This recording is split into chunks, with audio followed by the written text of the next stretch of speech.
नमस्कार आप सभी को। मेरा नाम है अशोक वीर यादव एडवोकेट और मैं आप सभी के लिए लीगल एडवाइस वीडियोस अपलोड करता हूं, जो कि आप सब लोग उसको लाइक करते हैं, पसंद करते हैं, शेयर करते हैं और सब्सक्राइब भी करते हैं। और अब तक नहीं किया है तुरंत करिएगा, ताकि दूसरे लोग भी इस जानकारी को जरूर शेयर कर सकें। देखिए, सेक्शन 498A का जो केसेस है वो बहुत ज़्यादा बढ़ रहे हैं और पत्नियां बिना सोचे समझे पति के ऊपर केस लगा रही हैं। पति तो छोड़िए, पति के घर वाले, परिवार वाले जो भी लोग हैं, चाहे दूर के रिश्तेदार क्यों ना हो, दूर की बहन भाई वगैरह जो भी क्यों ना हो, उनके नाम भी उसमें दे दिए जाते हैं। हालांकि ये ऐसा अब कम हो रहा है, लेकिन फिर भी बहुत हो रहा है। क्योंकि शादी आपकी अगर हुई है तो शादी में आपको दहेज मिले या ना मिले, लेकिन आपके ऊपर दहेज का केस जरूर आ सकता है।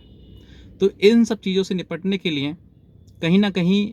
जो पीड़ा पति और पति का परिवार सोचता है, समझता है, उन सब चीज़ों को झेलता है। क्योंकि पत्नी जो है वो सेक्शन 498 का केस जो है वो फटाक से कर देती है, बिना सोचे समझे कि, और उसमें परिवार वालों के नाम भी दे देती है। पति आपका झगड़ा पत्नी और पति का झगड़ा दोनों का है, या फिर दोनों का है या फिर नहीं है, लेकिन साथ में उन लोगों का क्या कसूर है जिन लोगों का नाम वो बिना सोचे समझे उसमें फंसा देती है। ये पत्नी को सोचना चाहिए कि मुझे उस घर में जाना है या फिर नहीं जाना है, और अगर जाना है तो उन्हीं लोगों के साथ में रहना है जिन लोगों के मैंने नाम लिखा हुआ है केस में, या उन जिन लोगों को मैंने प्रताड़ित किया हुआ है। तो सोच कर देखिए, अगर आप आज तो नहीं जा रहे आप, और हो सकता है भविष्य में जाने की उम्मीद भी ना हो, लेकिन फिर भी अगर 1% आप जाते हैं तो आप उन्हीं लोगों के साथ में रहोगे जिन लोगों के नाम आपने उस केस में दिए हुए हैं। तो क्या उनका व्यवहार आपके प्रति अच्छा होगा? आप ये सोच कर देखिए अपने दिमाग से कि जिन लोगों का नाम मैंने केस में दिया हुआ है,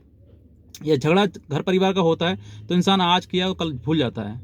लेकिन जब केस में नाम हो जाता है तो फिर वो केस में नाम लेते ही ना वो परिवार फिर आपका दुश्मन हो जाता है, दुश्मनी स्टार्ट हो जाती है। कि केस जो है वो अपने दुश्मन पर ही किया जाता है, यार दोस्तों मित्रों पर या रिश्तेदारों पर नहीं किया जाता है।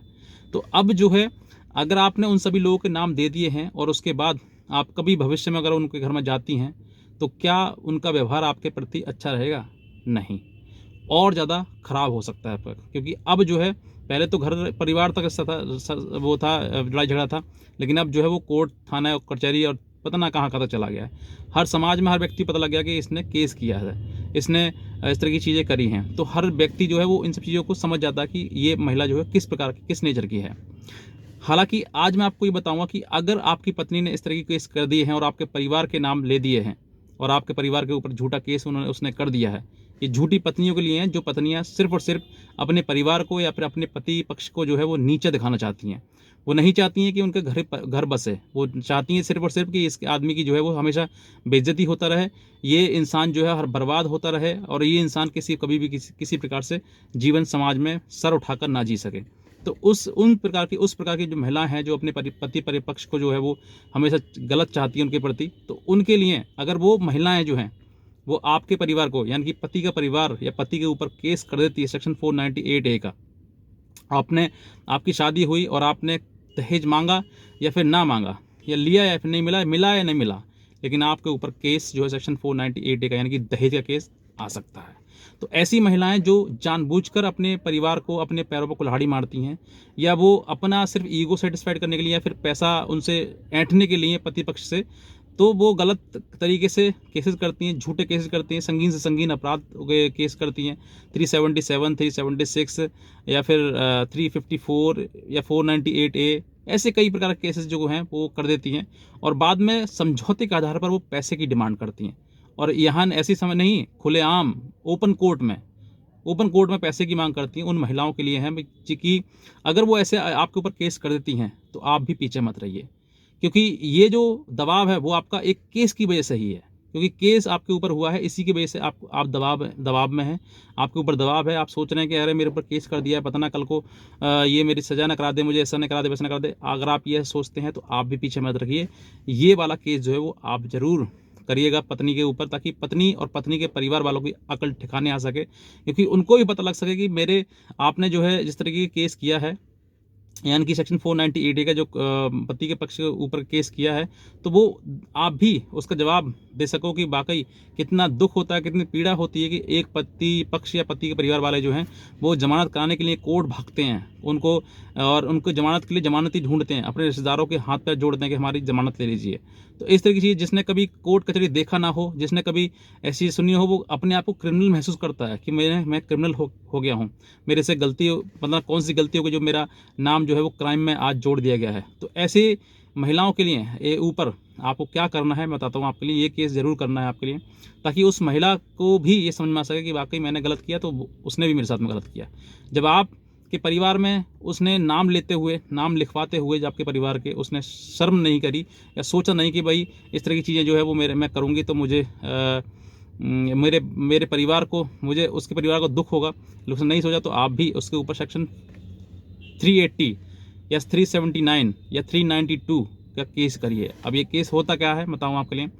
घर में घुस के चोरी करना, जिस समय पे आपकी पत्नी लड़ाई झगड़ा करके वो मायके जा रही है, तो हो सकता है कि उसका भाई आया हो उसको बुलाने, हो सकता है उसका पिता आया हो, हो सकता है उसकी माता, बहन, जो भी परिवार में से आए हैं, या फिर वो खुद है। तो वो महिला जो पत्नी है आपकी, या तो ज्वेलरी लेके जाएगी आपकी, या पैसा लेके जाएगी, या कुछ और सामान भी लेके जा सकती है। तो जो भी आपकी ज्वेलरी, सामान, पैसा अगर लेकर जाती है आपके घर से, या उसके परिवार वाले जो भी आते हैं, तो उन लोगों के आप नाम रपट करें, केस करें उनके ऊपर। सेक्शन 380 में करें, 379 में करें, 392 में करें। अगर 5 लोग उससे ज़्यादा हैं, मतलब 1 या 2 लोग आए हुए हैं, 380 में हो जाएगा, और अगर ज़्यादा आए हुए हैं, 5 से अधिक लोग हैं, तो फिर 392 उनके ऊपर खुद लग जाती है, यानी कि धारा 392।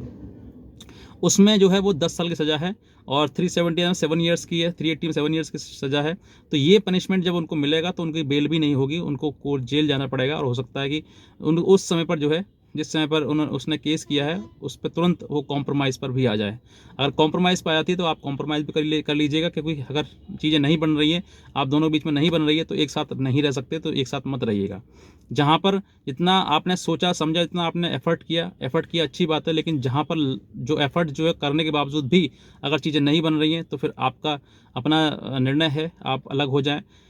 साथ नहीं रह सकते तो अलग हो जाइए, लेकिन जहाँ तक बनती है आपकी बनाइएगा। जब आपको लगता है कि वाकई अब नहीं बन सकती, या फिर चीज़ें नहीं समझ रही हैं, तो फिर आप अपना जो निर्णय है वो आप स्वयं ले सकते हैं, और आप अपनी सिचुएशन के आधार पर जो है वो निर्णय लें। और जो मैंने आपको बताया कि क्रॉस केस जो आपको करेंगे आप, तो हो सकता है कि आपका जो फैसला है वो भी आपको जल्दी हो जाए, और किसी प्रकार के आपको भी कड़ाने की जरूरत ना पड़े। जैसे आपकी पत्नी ने आपके ऊपर केस किया, वैसे ही आपको भी केस करना चाहिए। अगर आप केस करते हैं तो दोनों का क्रॉस केस बना रहेगा, बराबर रहेगा, किसी जो झुकने की आदत नहीं है, क्योंकि पत्नी जो है वो केस का जो आधार है, ये केस के पीछे जो मंशा है वो यही है कि कहीं ना कहीं इस परिवार को झुकाया जाए, अपने अकॉर्डिंग रखा जाए, या फिर अपने मनमानी उससे कराई जाए, या फिर वो सेटलमेंट पे आपसे कोई बड़ी से बड़ी रकम आपसे मांगी जाए। तो कुछ भी इसका मंशा पीछे हो सकती है कुछ भी, लेकिन वो आपको समझने क्या है। और अगर आपको ये जानकारी अच्छी लगी तो आप तुरंत सब्सक्राइब करिएगा, दूसरे लोगों तक भी ये जानकारी जरूर शेयर करिएगा। आज का वीडियो देखने के लिए आपसे बहुत